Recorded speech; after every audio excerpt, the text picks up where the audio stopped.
Assalamualaikum warahmatullahi wabarakatuh. Apa kabar Bapak Ibu dan rekan-rekan sekalian berbahagia? Semoga kita semua dalam kondisi sehat walafiat dan selalu dalam lindungan Allah Subhanahu wa taala. Perkenalkan Bapak Ibu, nama saya RJ Pradityo. Saat ini saya bertugas sebagai Widya Iswara di BPSDM Pemerintah Provinsi DKI Jakarta. Pada kesempatan berbahagia ini, saya ingin membuat video tentang strategi pembelajaran untuk mata pelatihan pelayanan publik digital, yang dimana mata pelatihan tersebut merupakan salah satu dari sekian banyak mata pelatihan yang terdapat dalam pelatihan kepemimpinan pengawas. Ya, Bapak Ibu sekalian, rekan-rekan yang berbahagia, kita masuk ke pembahasan pertama kali ini, yaitu pembahasan tentang tujuan pembelajaran dari mata pelatihan pelayanan publik digital. Ada beberapa hal dalam outline pertama ini yang akan kita bahas. Yang pertama adalah deskripsi dari mata pelatihan pelayanan publik digital. Deskripsi dari mata pelatihan pelayanan publik digital yaitu diharapkan mata pelatihan ini dapat membekali peserta dengan kemampuan memahami dan menguasai konsep dan praktiknya terhadap pelayanan publik digital. Lalu hasil belajarnya diharapkan peserta dapat memahami serta menjelaskan konsep dan praktik pelayanan publik digital. Materi yang pertama yang akan kita bahas adalah konsep dan kebijakan pelayanan publik digital. Nah, materi ini akan dibahas selama kurang lebih 2 jam pelajaran atau sekitar 90 menit. Nah, adapun sub outline atau sub materi dari materi yang pertama ini adalah tentang konsep efektivitas pelayanan publik, yang dimana dalam submateri ini akan dibahas tentang konsep-konsep pelayanan publik yang efektif serta cara-caranya dan lain sebagainya. Lalu sub-outline yang kedua adalah tentang e-government sebagai langkah untuk mencapai efektivitas pelayanan publik. Nah, di dalam materi ini nanti akan dibahas tentang langkah-langkah untuk mencapai efektivitas dari pelayanan publik yang menggunakan atau berbasis digital. Dan yang terakhir, submaterinya adalah tentang kebijakan terkait dengan pelayanan publik.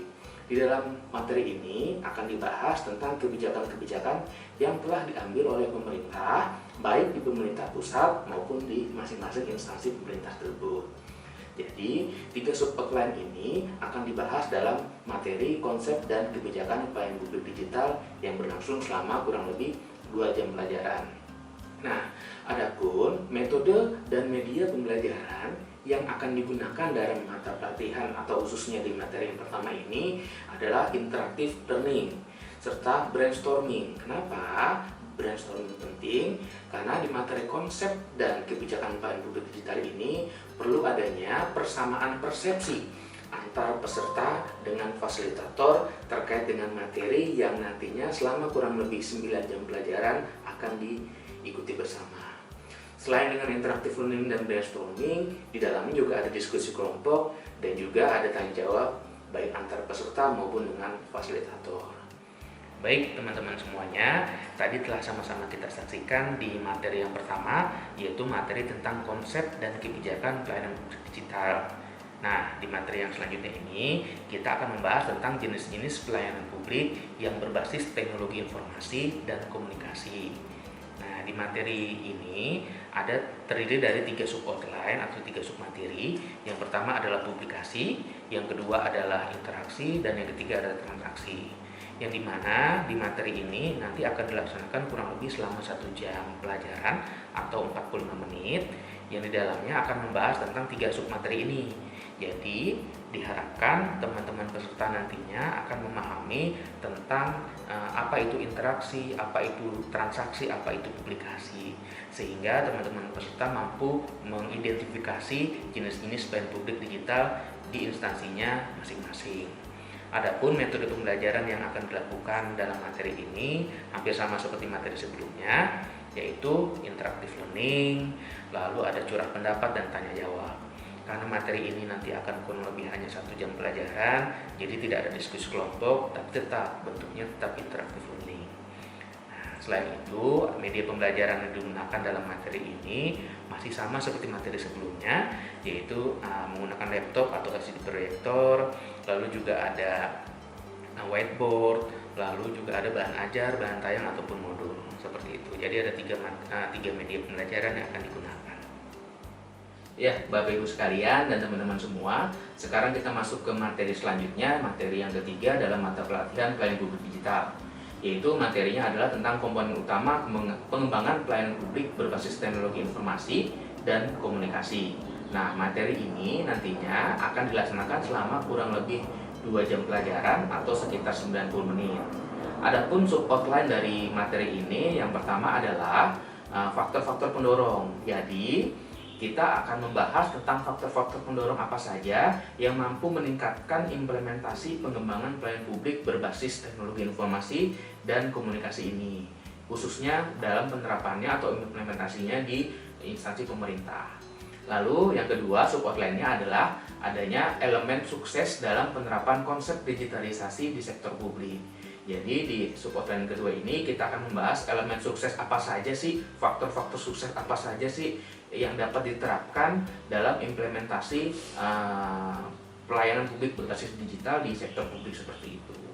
Nah, untuk metode dan media pembelajarannya relatif masih sama dengan materi-materi sebelumnya, yaitu masih menggunakan interactive learning, adanya diskusi kelompok, lalu ada curhat pendapat dan tanya jawab baik antar peserta maupun dengan fasilitator seperti itu.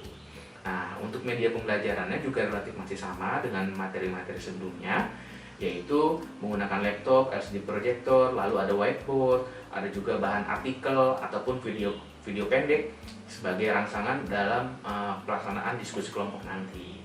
Dan yang terakhir, media pembelajaran adalah modul, bahan ajar maupun bahan tayang seperti itu. Baik Bapak Ibu sekalian, sekarang kita masuk ke materi yang terakhir atau materi yang keempat dari mata pelatihan pelayanan publik digital. Nah, materinya adalah tentang tantangan implementasi pelayanan publik digital. Di materi ini nantinya akan dilaksanakan kurang lebih selama 4 jam pelajaran atau selama 180 menit. Yang di dalamnya di materi ini akan dibahas beberapa sub outline. Yang pertama, sub outline-nya adalah kepemimpinan. Nah, di sub outline pertama ini kita akan membahas tentang kepemimpinan seperti apa yang mampu melaksanakan atau mengimplementasikan pelayanan publik berbasis digital. Lalu sub outline yang kedua adalah tentang kebijakan. Nah, masih terkait dengan sub outline pertama, yang dimana kebijakan seperti apa yang dapat atau harus diambil oleh setiap pemimpin dalam penerapan atau implementasi pelayanan publik berbasis digital. Nah, di sub outline ketiga adalah infrastruktur telekomunikasi.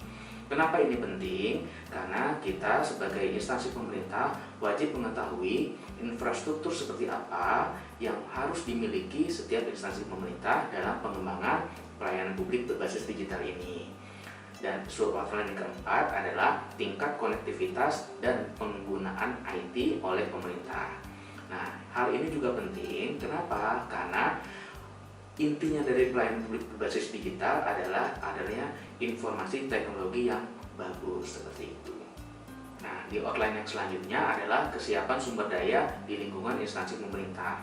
Nah, setiap sumber daya atau SDM ataupun sumber daya anggaran juga wajib siap dalam menghadapi pelaksanaan atau implementasi pelayanan publik berbasis digital. Jadi perlu adanya kesiapan-kesiapan bagi para sumber daya manusia atau sumber daya yang lainnya terkait dengan pelaksanaan atau implementasi pelayanan publik berbasis digital ini. Dan sub outline yang selanjutnya adalah ketersediaan dana dan anggaran. Nah, hal ini cukup penting. Kenapa? Karena dengan penerapan pelayanan publik berbasis digital ini, jika tadi IT kita belum siap, maka perlu ada ketersediaan dana anggaran yang cukup baik atau cukup tinggi terkait dengan pengadaan teknologi informasi seperti itu. Walaupun nantinya dalam pelaksanaan pelayanan publik berbasis digital ini mungkin mampu menekan dana atau anggaran yang dikeluarkan pada saat proses pelaksanaannya seperti itu. Nah, sub outline yang selanjutnya adalah perangkat hukum. Kenapa hal ini penting? Karena dalam proses implementasi pelayanan publik berbasis digital ini perlu adanya persiapan atau perangkat-perangkat hukum terkait dengan kebijakan pelaksanaan pelayanan publik berbasis digital ini. Kenapa? Agar pada saat pelaksanaan pelayanan publik berbasis digital ini tidak menyalahi aturan-aturan ataupun SOP yang berlaku seperti itu.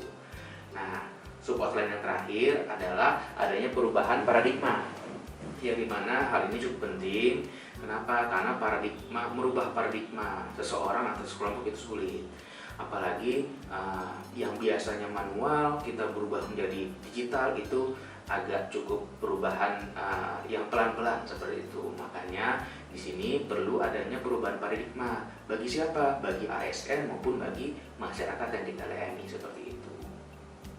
Nah, untuk metode dan media pembelajaran relatif masih sama dengan materi-materi sebelumnya, yaitu metodenya masih menggunakan metode interactive learning atau pembelajaran yang interaktif baik antara peserta maupun dengan fasilitator.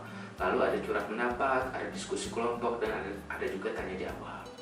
Nah, untuk yang menarik pada saat diskusi kelompok ini nantinya peserta akan membahas tentang tantangan-tantangan apa yang mereka hadapi terkait dengan implementasi pelayanan publik berbasis digital ini. Nah, untuk media pembelajaran masih sama dengan materi sebelumnya, yaitu dibutuhkan adanya laptop, LCD proyektor, adanya whiteboard, ada video pendek atau artikel, lalu juga ada modul, bahan ajar maupun bahan tayang seperti itu. Baik Bapak Ibu, tadi telah kita bahas bersama dari awal tujuan pembelajaran sampai dengan terakhir tadi ada outline, ada materi-materi dalam mata pelatihan pelayanan publik digital ini. Nah, di sesi yang terakhir ini kita akan membahas tentang strategi evaluasi pembelajaran untuk mata pelatihan pelayanan publik berbasis digital ini.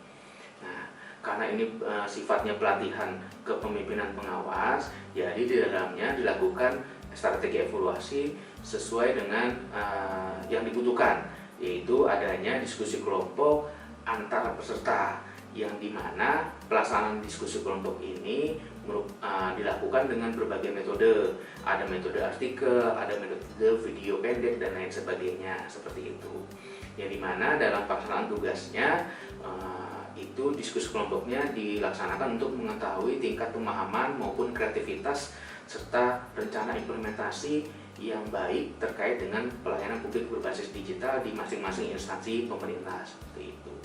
Nah, adapun diskusi kelompok yang diharapkan pada sesi akhirnya, peserta baik itu perorangan maupun kelompok dapat mengusulkan implementasi pelayanan publik berbasis digital seperti apa yang ingin mereka sampaikan kepada pimpinan atau mereka lakukan seperti itu. Selain itu, diharapkan peserta juga sudah dapat mengidentifikasi tantangan-tantangan apa saja yang kira-kira akan mereka hadapi. Lalu juga mereka juga harus sudah mengetahui solusinya untuk menghadapi tantangan tersebut seperti apa, dan kira-kira hal-hal apa saja yang dibutuhkan dalam implementasi pelayanan publik berbasis digital yang mereka rencanakan tadi. Nah, hal tersebut yang menjadi strategi evaluasi pembelajaran untuk mata pelatihan pelayanan publik digital. Baik Bapak Ibu sekalian, tadi telah sama-sama kita saksikan video tentang strategi pembelajaran untuk mata pelatihan pelayanan publik digital. Saya ucapkan terima kasih kepada Bapak Ibu maupun rekan-rekan semuanya yang telah berkesempatan untuk menyaksikan video ini. Tak lupa saya mohon untuk koreksi, saran, serta masukannya yang membangun tentunya agar mata pelatihan pelayanan publik digital ini dapat lebih baik lagi, dapat lebih berkembang lagi, sehingga dapat terimplementasi langsung output maupun outcome-nya hasil dari mata pelatihan pelayanan publik digital ini.